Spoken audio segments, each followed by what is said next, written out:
It says in plant A, all startup costs are sunk and marginal cost increases with output. In plant B, marginal cost is constant but relatively high, and there are significant startup costs that are not yet sunk. Which of the following is true? Well, answer A says output should be distributed to equalize marginal cost between plants for all total output levels.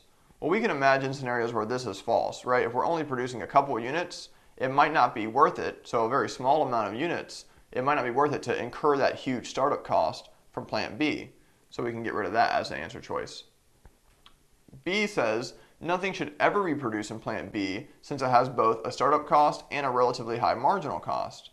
Well, this is also false because if we're producing 1,000,000 units, we know that marginal cost in plant A is increasing.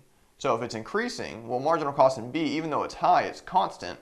At some point, it's going to be more worth it to switch to plant B if we're producing a whole bunch of units. So we can get rid of answer choice B.